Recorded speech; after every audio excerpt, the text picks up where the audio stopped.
आप सुन रहे हैं समाचार एजेंसी ऑफ इंडिया की साई न्यूज में ऑडियो बुलेटिन। नमस्कार, ये समाचार एजेंसी ऑफ इंडिया है। अब आप साई न्यूज की समाचार श्रृंखला में सोमवार 25 दिसंबर 2023 का राष्ट्रीय ऑडियो बुलेटिन सुनिए। महाराष्ट्र के ठाणे में कोरोना तेजी से पैर पसार रहा है। यहाँ 20 सैंपल में से 5 में कोरोना वायरस का नया वेरिएंट JN1 पाया गया है। स्वास्थ्य विभाग के मुताबिक ठाणे शहर में 30 नवंबर से लेकर अब तक 20 मरीजों का सैंपल लिया गया, जिसमें से JN1 वेरिएंट के 5 मामले सामने आए हैं। बता दें कि अभी ठाणे में कोरोना के 28 एक्टिव केस हैं। इनमें से 2 का ही इलाज अस्पताल में किया जा रहा है, बाकी अपने घरों में उपचार करा रहे हैं। वहीं दुनिया भर की मीडिया रिपोर्टर्स पर अगर यकीन किया जाए तो कोरोना का नया वेरिएंट JN1 दुनिया भर में कहर बरपा रहा है। खास तौर पर ब्रिटेन, चीन और अमेरिका में JN1 के चलते काफी ज्यादा परेशानी है। बताया गया है कि चीन में कोरोना के चलते बड़े पैमाने पर मौतें हो रही है। मरने वालों की संख्या इतनी अधिक है कि यहाँ पर शवदाह गृह 24 घंटे चल रहे हैं। डेली स्टार अखबार के मुताबिक स्थानीय अखबारों में यह जानकारी दी गई है। इसके मुताबिक इन मौतों का जिम्मेदार JN.1 वेरिएंट है। बता दें कि WHO ने JN1 को वेरिएंट ऑफ इंटरेस्ट के तहत क्लासिफाइड किया है। WHO ने अपनी रिपोर्ट में बताया है कि हालिया हफ्तों में JN1 वेरिएंट के केसेस अलग अलग देशों में बढ़ रही हैं। इस बीच चीन के हैनान प्रांत में स्थानीय अखबारों से बात करते हुए लोगों ने हालात की जानकारी दी है। इसमें एक व्यक्ति ने दावा किया है कि सरकारी शवदाह गृह बिना रुके लगातार जल रहे हैं। इस व्यक्ति का नाम मिस्टर झू बताया गया है। उनका कहना है कि फ्यूनरल होम में कुल 8 शवदाह गृह है। इन सभी में 24 घंटे लाशें जल रही है। उस शख्स ने इसे बेहद भयावह बताया है। देश में होने वाले लोकसभा चुनाव को चंद महीने का वक्त रह गया है। देश भर में इसे लेकर हलचल भी नजर आ रही है। पहाड़ी राज्य हिमाचल प्रदेश में भी लोकसभा चुनाव के मद्देनजर सियासी हलचल देखने को मिल रही है। अखिल भारतीय कांग्रेस कमेटी ने मुख्यमंत्री सुखविंदर सिंह सुक्खू, सभी कैबिनेट मंत्रियों, मुख्य संसदीय सचिवों, हिमाचल कांग्रेस अध्यक्ष और पूर्व प्रदेश अध्यक्षों को दिल्ली बुलाया है। 27 दिसंबर को दोपहर 12 बजे AICC दफ्तर में यह अहम बैठक होगी। इस बैठक में आगामी लोकसभा चुनाव को लेकर चर्चा होनी है। तृणमूल कांग्रेस के निलंबित सांसद कल्याण बनर्जी की ओर से उपराष्ट्रपति जगदीप धनखड़ की मिमिक्री करने का विवाद गरमाया हुआ है। भारतीय जनता पार्टी ने इसे उपराष्ट्रपति का अपमान बताया है और इसे लेकर कांग्रेस नेता राहुल गांधी पर भी निशाना साधा है। दरअसल राहुल संसद परिसर में अपने मोबाइल फोन से बनर्जी की मिमिक्री का वीडियो रिकॉर्ड करते देखे गए थे। अब राज्यसभा सांसद कपिल सिब्बल ने राहुल गांधी का बचाव किया है।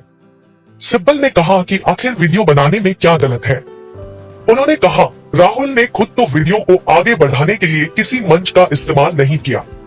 कपिल सिब्बल ने कहा, क्या कोई वीडियो नहीं बना सकता है? अगर कोई मिमिक्री कर रहा है तो उसका वीडियो बनाने का तो अधिकार है। आखिर इसमें गलत काम क्या है? इसमें कोई गलत काम नहीं है। कांग्रेस के सीनियर नेता ने कहा कि उन्होंने राहुल गांधी इस वीडियो को किसी प्लेटफॉर्म से शेयर नहीं किया। जिसने मिमिक्री की उसने कुछ सोच समझकर किया होगा। इसे लेकर मैं टिप्पणी नहीं करूंगा। उन्होंने कहा, मैं होता तो शायद ये न करता, मगर ये तो उसका अपना अधिकार है। ये राजनीति से जुड़ा मामला नहीं है। संवैधानिक पदों का जो अपमान हो रहा है वो लोकतंत्र को खत्म करने के लिए हो रहा है। ये समाचार एजेंसी ऑफ इंडिया है। आप सुन रहे हैं साई न्यूज की समाचार श्रृंखला में सोमवार 25 दिसंबर 2023 का राष्ट्रीय ऑडियो बुलेटिन। देश आज क्रिसमस का पर्व मना रहा है। इस बीच बीजेपी अध्यक्ष JP नड्डा सोमवार को sacred heart cathedral Catholic church पहुंचे और प्रेयर में शामिल हुए। वहां पादरी ने नड्डा की अगुवानी की और प्रभु यीशु के बारे में जानकारी दी। नड्डा ने प्रभु यीशु मसीह से संबंधित झांकी भी देखी। बाद में नड्डा ने दान पात्र में पैसे रखे और प्रभु यीशु को नमन किया। ये चर्च दिल्ली में गोल डाकखाना इलाके में स्थित है। नड्डा के साथ अन्य बीजेपी नेता भी चर्च पहुंचे थे। पंजाब के लुधियाना में दर्ज एक बलात्कार मामले का मुख्य आरोपी दिल्ली के इंदिरा गांधी अंतर्राष्ट्रीय हवाई अड्डे पर केंद्रीय औद्योगिक सुरक्षा बल की हिरासत से भाग गया। एक अधिकारी ने सोमवार को यह जानकारी दी। उस व्यक्ति की पहचान फतेहगढ़ साहिब निवासी अमनदीप सिंह के रूप में हुई है, जो 20 दिसंबर को बहरीन से हवाई अड्डे पर आया था। उसके आगमन पर अधिकारियों ने रोक लिया, जिन्हें पता चला कि उसके खिलाफ लुकआउट सर्कुलर LOC है। इसके बाद उसे हवाई अड्डे पर तैनात CISF कर्मियों को सौंप दिया गया। आरोपी, जो अप्रैल 2020 से फरार था, आखिरकार पकड़ लिया गया। प्रधानमंत्री नरेंद्र मोदी और लोकसभा अध्यक्ष ओम बिरला के नेतृत्व में सांसदों ने आज महामना पंडित मदन मोहन मालवीय और पूर्व प्रधानमंत्री अटल बिहारी वाजपेयी की जयंती पर उन्हें श्रद्धांजलि अर्पित की। संविधान सदन के सेंट्रल हॉल में वाजपेयी जी और मालवीय जी के चित्रों पर अनेक नेताओं ने पुष्पांजलि अर्पित की। श्रद्धांजलि देने वालों में कई केंद्रीय मंत्री, राज्यसभा के उपसभापति और संसद सदस्य शामिल थे। लोकसभा सचिवालय द्वारा हिंदी और अंग्रेजी में प्रकाशित पंडित मदन मोहन मालवीय और अटल बिहारी वाजपेयी के जीवन वृत्त वाली पुस्तिकाएं गणमान्य व्यक्तियों को भेंट की गई। प्रधानमंत्री नरेंद्र मोदी और गृह मंत्री अमित शाह ने पंडित मदन मोहन मालवीय को उनकी जयंती पर श्रद्धांजलि दी। एक सोशल मीडिया पोस्ट में श्री मोदी ने कहा कि महामना पंडित मदन मोहन मालवीय जी ने अपना जीवन भारत और भारतीयता के लिए समर्पित कर दिया। उन्होंने कहा कि उनका अतुलनीय व्यक्तित्व और उनके कार्य देश की हर पीढ़ी को प्रेरित करते रहेंगे। प्रधानमंत्री नरेंद्र मोदी ने कहा है कि उनके लिए देश में सबसे बड़ी 4 जातियां हैं और वे हैं गरीब, युवा, महिला और किसान बंधु। उन्होंने कहा कि गरीबों की सेवा और वंचितों का सम्मान हमारी सबसे बड़ी प्राथमिकता है। प्रधानमंत्री आज मजदूरों के हित मजदूरों को समर्पित कार्यक्रम में इंदौर की हुकुमचंद मिल के कार्यकर्ताओं को वर्चुअल रूप से संबोधित कर रहे थे। इन कर्मचारियों का बकाया भुगतान 30 साल से लंबित पड़ा था। इस अवसर पर प्रधानमंत्री ने कहा कि जब हुकुमचंद मिल के श्रमिकों के लिए पैकेज का ऐलान हुआ तो इंदौर में उत्सव का माहौल हो गया। प्रधानमंत्री ने कहा कि राज्य सरकार केंद्र सरकार के संकल्प पत्र और उसकी गारंटी को पूरा करने के लिए तेजी से काम कर रही है। प्रधानमंत्री ने सभी लोगों से विकसित भारत संकल्प यात्रा में भाग लेकर सरकारी योजनाओं का लाभ प्राप्त करने की अपील की।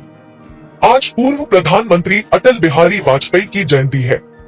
इस दिन को सुशासन दिवस के रूप में मनाया जाता है। राष्ट्रपति, उपराष्ट्रपति और प्रधानमंत्री ने उनकी समाधि सदैव अटल पर श्रद्धांजलि अर्पित की। इस अवसर पर सर्वधर्म सभा का भी आयोजन किया गया। ये समाचार एजेंसी ऑफ इंडिया है। आप सुन रहे हैं साई न्यूज की समाचार श्रृंखला में सोमवार 25 दिसंबर 2023 का राष्ट्रीय ऑडियो बुलेटिन। पूर्व राष्ट्रपति रामनाथ कोविंद, रक्षा मंत्री राजनाथ सिंह, लोकसभा अध्यक्ष ओम बिरला, राज्यसभा के उपसभापति हरिवंश, भाजपा के राष्ट्रीय अध्यक्ष JP नड्डा और अन्य लोगों ने पूर्व प्रधानमंत्री अटल बिहारी वाजपेयी को पुष्पांजलि अर्पित की। प्रधानमंत्री नरेंद्र मोदी ने कहा कि वाजपेयी जी जीवन भर राष्ट्र निर्माण में लगे रहे। सोशल मीडिया पोस्ट में श्री मोदी ने कहा कि भारत माता के प्रति वाजपेयी जी का समर्पण और सेवा हर युग में प्रेरणा का स्रोत बने रहेंगे। अटल बिहारी वाजपेयी की 99वीं जयंती के अवसर पर भारतीय जनता पार्टी देश भर में कई कार्यक्रम आयोजित कर रही है। श्री वाजपेयी का जन्म 25 दिसंबर 1924 को मध्य प्रदेश के ग्वालियर में हुआ था और उन्हें 3 बार देश के प्रधानमंत्री के रूप में चुना गया था। केंद्र सरकार की प्रमुख योजनाओं के बारे में जानकारी देने और उनका लाभ देश के हर कोने तक पहुंचाने के उद्देश्य से विकसित भारत संकल्प यात्रा आज दिल्ली के विभिन्न इलाकों में पहुंची। प्रधानमंत्री नरेंद्र मोदी ने विकसित भारत संकल्प यात्रा का शुभारंभ पिछले महीने किया था। हमारे संवाददाता ने बताया है कि उत्तर पूर्वी दिल्ली के सीलमपुर इलाके में कई शिविर आयोजित किए गए हैं, जिनमें लोगों को आयुष्मान भारत योजना, प्रधानमंत्री उज्ज्वला योजना, भारत डाक भुगतान बैंक और आधार सेवा केंद्र जैसे कार्यक्रमों के बारे में जानकारी दी जा रही है। क्रिसमस का त्योहार आज देश विदेश में श्रद्धा और उल्लास के साथ मनाया जा रहा है। यह वार्षिक त्योहार प्रभु ईसा मसीह के पैदा होने की खुशी में दुनिया भर में मनाया जाता है। राष्ट्रपति द्रौपदी मुर्मू और उपराष्ट्रपति जगदीप धनखड़ और प्रधानमंत्री नरेंद्र मोदी ने लोगों को क्रिसमस की शुभकामनाएं दी है। राष्ट्रपति ने क्रिसमस की पूर्व संध्या पर जारी एक संदेश में कहा कि प्रभु ईसा मसीह के जन्म पर मनाया जाने वाला क्रिसमस पर्व प्रेम और सद्भावना का संदेश देता है। उपराष्ट्रपति जगदीप धनखड़ ने कहा है कि प्रभु ईसा मसीह का जीवन सद्भाव, क्षमा, प्रेम और सहानुभूति का प्रतीक है। श्री धनखड़ ने इन मूल्यों का स्मरण रखने की आवश्यकता पर बल दिया।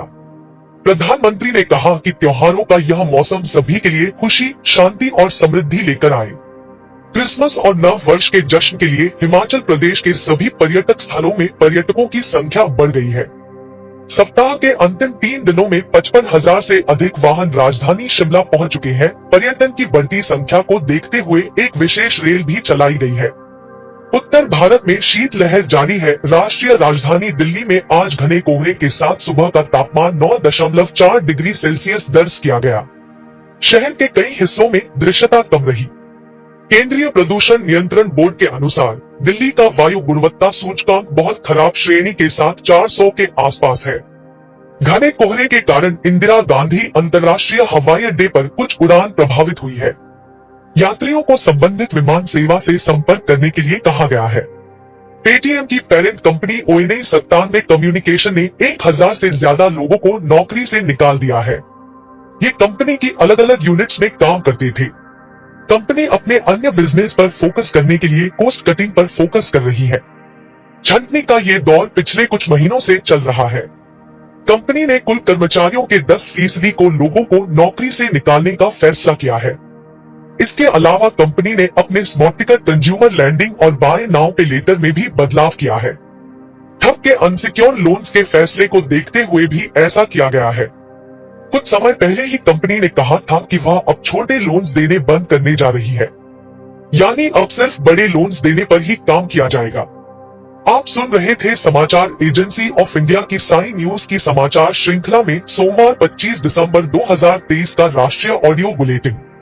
मंगलवार 26 दिसंबर 2023 को एक बार फिर हम ऑडियो बुलेटिन लेकर हाजिर होंगे। इसके साथ ही साई न्यूज में ज्वलंत विषयों पर लिमटी की लालटेन रोजाना सुबह 7 बजे देखना न भूलें। यदि आपको ये ऑडियो बुलेटिन पसंद आ रहे हो तो आप इन्हें लाइक, शेयर और सब्सक्राइब जरूर करें। अभी आपसे अनुमति लेते हैं। जय हिंद।